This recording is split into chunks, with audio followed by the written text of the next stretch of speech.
A strange drama is playing out in a faraway United States District Court for the Northern District of Illinois, Eastern Division, courtroom where President Bola Ahmed Tinubu is currently fighting tooth and nail to ensure that his results from the Chicago State University, CSU, is not released to the People's Democratic Party, PDP, presidential candidate Alhaji Atiku Abubakar. Some observers think it's ridiculous that instead of flaunting his Chicago varsity result, President Tinubu is blocking it from Nigerians in particular and the world at large. The Northern District Illinois Court had ruled on Tuesday that it has jurisdiction in the case instituted by the PDP presidential candidate, thereby setting the stage for the final judgment expected today, August 23rd. Tinubu is resisting efforts to have his academic records at the Chicago State University released when it would have been expected that he would be proud to brandish his academic records to silence his opponents. Interestingly, evidence already brought into the public domain by a Nigerian journalist and founder of West Africa Week journal, Mr. David Hundeyin, spells doom for the Jagaban. One of the shocking revelations obtained from the documents is that the real Bola Tinubu may actually be a she, and the male product that has comfortably presided over the affairs of Lagos State for decades.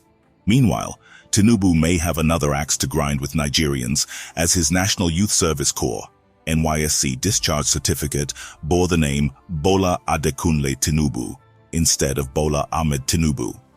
It could be recalled that the Presidential Election Petitions Court had admitted certified copies of Tinubu's academic and work records tendered by PDP and its candidate Atiku Abubakar. The PDP had brought the documents through their subpoenaed witness Mike Enahoro Eba ESQ, who noted that the documents were purportedly obtained by Tinubu. Now back to the matter in contention. After and having won a presidential election as declared by the country's electoral umpire, the Independent National Electoral Commission, INEC, on March 1, 2023, it made no practical sense to any logical mind that Tinubu will be fighting frantically to not have the records released, albeit mysteriously.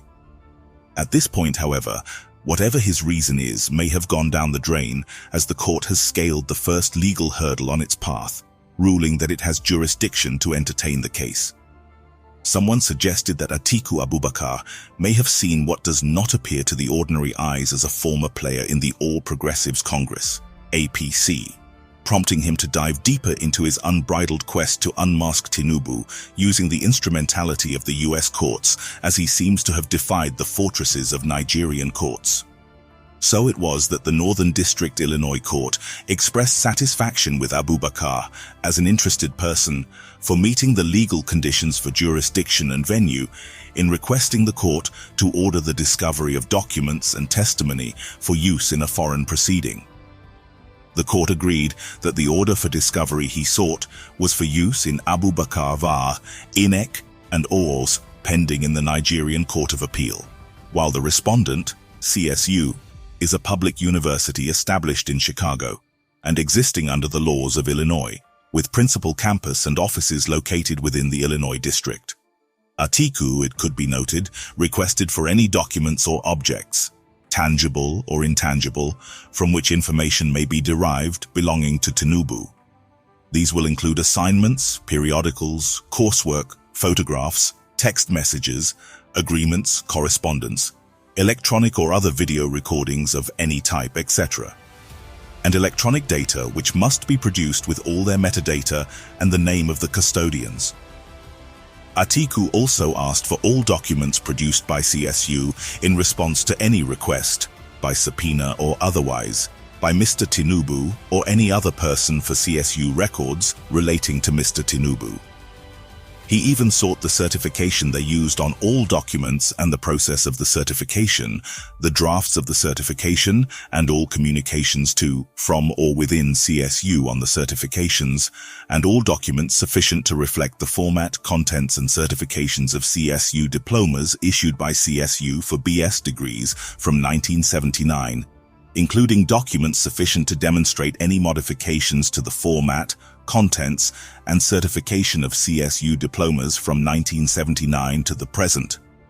He also demanded all documents certified by Jamar Orr, Esquire, the Deputy General Counsel for CSU, or by any other person employed by or acting on behalf of CSU, for use by Mr. Tinubu, or any other person or entity in relation to the Nigerian proceedings. Also, if Jamar Orr ESQ is still in service of CSU, and if not, the reasons for his disengagement.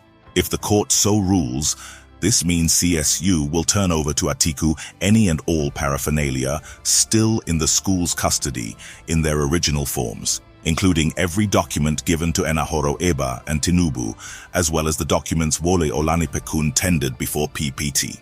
By the way, if CSU has tried to alter anything on their electronic records with respect to Tinubu, then the metadata of the electronic files will expose them, and the person in charge, custodian, will be called upon to explain, Miss Pearls explained. An observer noted that Atiku is either frantically trying to establish that the certificate Tinubu submitted to INEC did not come out of CSU, that all the subsequent documents tendered by Olanipekun-san on Tinubu's behalf and referenced in his final address are fakes, that they either did not come out of CSU or were fraudulently procured and certified with connivance of dirty, corrupt CSU officials without the proper certification process of the university, or that CSU officials are downright corrupt and compromised. The implication of either would be very grave and have devastating effect and may spell jail for any collaborator, local or international, not to mention the disastrous effect on the career of Olanipekun Esan, who will be accused of tendering fake documents before the tribunal.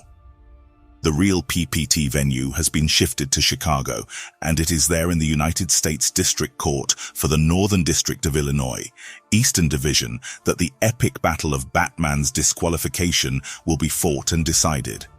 We are all spectators in this matter. Let's all grab our popcorns. August 23rd is not far, added Miss Pearls. In the meantime, millions of Nigerians, Africans, and global observers are watching with keen interest, keeping their eyes as much on the American judiciary and the Nigerian judiciary. Interesting times ahead. Now, here is my opinion. It is generally expected that leaders, especially those in high offices, maintain a high degree of transparency about their credentials. The effort President Tinubu is putting into blocking the release of his academic records raises eyebrows, as public officials are often held to higher standards of transparency. The fact that this issue has transitioned from Nigerian courts to the US courts indicates the global interconnectedness of our current world. It also suggests that legal remedies sought in domestic courts might sometimes be insufficient or perceived to be biased, leading individuals to seek justice in international jurisdictions. If Atiku Abubakar's claims are proven true, this case could have broad implications not just for Tinubu, but also for other stakeholders involved, including the university officials and legal representatives. There may be questions on the authenticity of documents, possible corruption, and professional misconduct. The level of detail Atiku is seeking suggests a thorough investigation into President Tinubu's past. The public's keen interest in this case shows the importance of trust in leadership and the lengths to which people will go to ensure their leaders are held accountable. David Hundean's revelations and the various speculations surrounding Tinubu's identity further highlight the role of media in shaping narratives. The power of journalism to bring forward crucial information is evident, but it also brings to light the importance of verifying such claims to avoid misinformation. Implications: the contention around the gender and name discrepancies in the documents points towards deeper cultural and political sensitivities. It underscores the importance of clear identity documentation in today's world. In conclusion, this case serves as a reminder of the crucial role transparency, trust, and accountability play in politics and leadership. It also exemplifies the lengths to which legal battles can go, crossing borders and involving multiple jurisdictions. Whatever the outcome, it's clear that this case will be a significant chapter in the political history of Nigeria and may have ramifications for international legal proceedings in the future. Let us know what you think on the comments section. And thank you so much for watching.